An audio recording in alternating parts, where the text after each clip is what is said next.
Hello everyone, नमस्ते। आज मैं आपको ओएमआर सीट कैसे भरी जाती हैं ये पूरी जानकारी बताऊंगा इस वीडियो में। बहुत सारी एग्ज़ाम होती हैं, लेकिन लिखने का ज़माना गया और अब ओएमआर पर परीक्षा होती हैं, इसलिए आपको ओएमआर भरना आवश्यक है। आप चाहे कितने ही इंटेलिजेंट हो और सभी प्रश्नों के उत्तर याद हो, लेकिन अगर ओएमआर सीट आपको भरना याद नहीं है तो निश्चित रूप से कहीं ना कहीं आपको उसका खामियाजा भुगतना पड़ता है। तो इसलिए आज आपको मैं ओएमआर सीट भरना बताऊंगा। यह मैं जो उदाहरण दे रहा हूँ ये राष्ट्रीय मिन्स कम मेरिट छात्रवृत्ति के संबंध में ओएमआर सीट लिए मैंने उसको पूरा बताऊंगा। क्योंकि पहले किसी भी परीक्षा का उत्तर पेपर पर लिख कर दिया जाता था, जिन्हें एक एक करके सही ढंग से चेक करना थोड़ा मुश्किल होता था। इस प्रक्रिया में समय भी बहुत लगता था।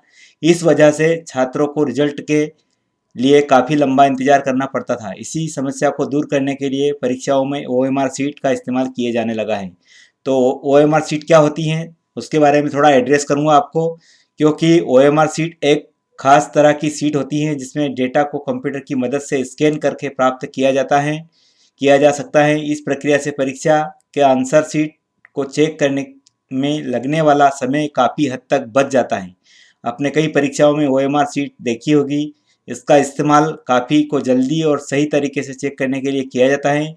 इससे उन परीक्षाओं का रिजल्ट भी जल्दी घोषित किया जाता है, क्योंकि ये एक स्कैनर के माध्यम से इसमें पूरा रिजल्ट बनता है, इसलिए इसका उपयोग किया जाता है। ओएमआर सीट कैसे भरें ये पूरा मैं जानकारी इसमें बताऊंगा आपको।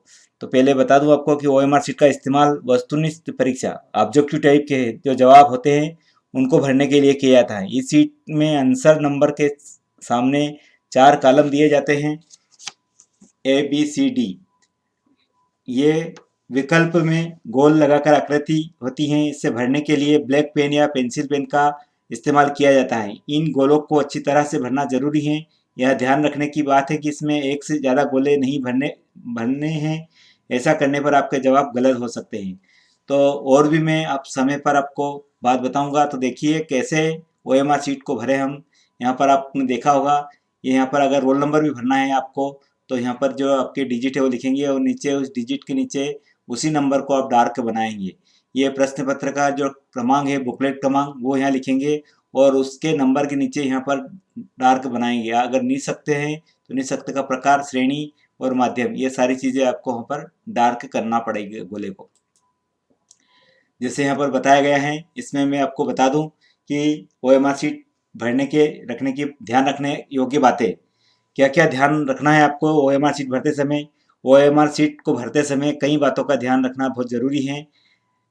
ओएमआर सीट के ऊपर दिए गए उदाहरण को ध्यानपूर्वक पढ़ें। इसमें हर एक में निर्देश दिए रहते हैं, उनको आप ध्यानपूर्वक पढ़ना चाहिए।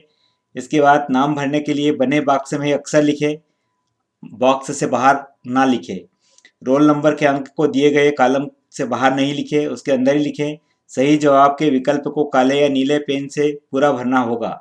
सही जवाब के गोले को अधूरा या रिक्त नहीं छोड़ना है, नहीं तो स्कैनर उसको नहीं पड़ेगा। इंटरनेट पर भी देखा जा सकता है ओएमआर सीट कैसे भरें। ये बहुत प्रकार से आपने देखा होगा, लेकिन फिर भी मैं आपको एक मोटे मोटे तौर पर बता देता हूँ। इसमें शैक्षणिक योग्यता जो राष्ट्रीय मीन्स कम मेरिट की जो परीक्षा है उसकी ओएमआर सीट का उदाहरण दे रहा हूँ आपको। यहाँ पर इन खानों में आपको रोल नंबर लिखना है। इन खानों के अंदर ही मेरा जो कर्सर चल रहा है यहाँ पर ही, और इसके नीचे संबंधित खाने के नीचे ही आपको डार्क बनाना है पेन से, और तभी उसको स्कैनर पड़ेगा। यहाँ प्रश्न पत्र का कोड दिया जाना है। यहाँ पर आपकी कैटेगरी, अगर निःशक्त बच्चा है, विकलांग बच्चा है, तो यहाँ पर उसकी कैटेगरी के सामने कोड भरना पड़ेगा। यहाँ कौन सी श्रेणी में हो आप, S T S C O B C, उसके सामने डार्क करना पड़ेगा। आपका माध्यम क्या है परीक्षा का वो करना पड़ेगा। और ये आंसर शीट है। आंसर देने का तरीका है, यहाँ पर इधर ए बी सी डी छपा हुआ है और ये प्रश्न क्रमांक दिए गए हैं। ये ए बी सी डी है, ये प्रश्न क्रमांक दिया गया है। जैसे उदाहरण के लिए जो प्रश्न क्रमांक 1 है उसका उत्तर अगर बी सही है तो बी के सामने को डार्क बनाना है, और सी सही है तो सी के सामने डार्क बनाना है। ये देखिए पूरा पूरा डार्क होना चाहिए, उसको छोड़ना नहीं चाहिए, ताकि आपको जब स्कैन हो ये तो स्कैन में पूरा उसका उत्तर आपको सही से मिले। ओएमआर सीट को ना तो मोड़ना चाहिए, ना काटना चाहिए, ना फटनी चाहिए, ना और कोई चिन्ह इस पर लगाना है। हमें जो संबंधित निर्देश है वो आवश्यक रूप से पढ़े। देखिए उसके पीछे जो कुछ निर्देश लिखे रहते हैं वो बता देता हूँ। परीक्षार्थी का नाम, रोल नंबर, परीक्षा केंद्र, परीक्षा की दिनांक, ये D D M M Y Y में दी गई है। यहाँ पर केंद्राध्यक्ष की सील लगेगी और निर्देश में लिखा है कि चौखाने से लिखने के लिए नीले काले पेन का हमें उपयोग करना है। पहले भी आपको मैंने बताया कि काले और नीले पेन का ही आपको उपयोग करना है। इसके बाद गोले को पूरा पूरा रूप से काला करें, केवल नीले काले पेन का ही उपयोग किया जाए। इस OMR शीट में उत्तर पत्रक किसी प्रकार का चिन्ह या धब्बा नहीं लगाए। OMR शीट में उत्तर पत्रक को किसी भी प्रकार की कोई मोड़े या फटे स्टेपलर ना करे। ये पहले भी आपको बता दिया। यहाँ पर पर्यवेक्षक के सिग्नेचर हो जाएंगे, ये आपका काम का नहीं है, क्योंकि इसमें जो जिनकी ड्यूटी लगती है उनके सिग्नेचर होते हैं कि बच्चों ने जानकारी सही भरी है या गलत। इसके बाद इसी प्रकार से आपका जो दूसरा भाग होता है मानसिक योग्यता, दो भाग होते हैं इसमें, एक शैक्षणिक योग्यता का, एक मानसिक योग्यता का। तो उसमें भी सेम यही काम करना है हमें। डबल पेपर होगा आपका, उसमें यहाँ रोल नंबर भरना है, यहाँ प्रश्न पत्र का क्रमांक भरना है, यहाँ पर विकलांगता दर्शाना है, यहाँ पर श्रेणी, यहाँ पर माध्यम। इसी प्रकार से यहाँ पर भी आंसर देना है। यहाँ पर 1 2 3 ऐसे प्रश्न दिए गए हैं, इनको अगर बी सही है तो बी के सामने डाल के बनाइए, सी सही है तो सी के सामने, ऐसा सबके सामने आपको डाल के बनाना है। और आपको आपकी मेहनत का 100% मिलेगा। अगर आपने ध्यान से भरा और ध्यान से डाल के बनाया तो निश्चित रूप से आपको आपकी मेहनत का 100% मिलेगा।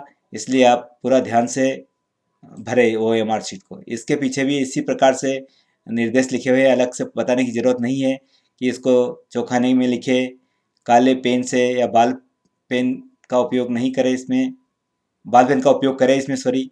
और गोले को पूर्ण रूप से काला करें, इसको मोड़े नहीं, कटे नहीं, फटे नहीं, स्टेपलर नहीं करें और कोई चिन्ह ना बनाए। ये सारी जानकारी आपको रखना है, तो निश्चित रूप से आपका 100% आपकी मेहनत का मिलेगा निश्चित रूप से। तो दोस्तों, ये OMR कैसे भरे, इसकी जानकारी अगर आपको और आवश्यक पूछना हो तो मेरे कमेंट बॉक्स में ज़रूर बताएं आप। तब तक के लिए धन्यवाद, जय हिंद। और मैंने राष्ट्रीय कम मेंस के बहुत सारे वीडियो अपलोड कर दिए गए हैं, उन्हें भी आप ज़रूर देखें। और मेरे चैनल को लास्ट तक देखा इसलिए धन्यवाद। चैनल अच्छा लगा तो लाइक करें, सब्सक्राइब करें, और पहले से है तो बहुत बहुत धन्यवाद। जय हिंद, जय भारत।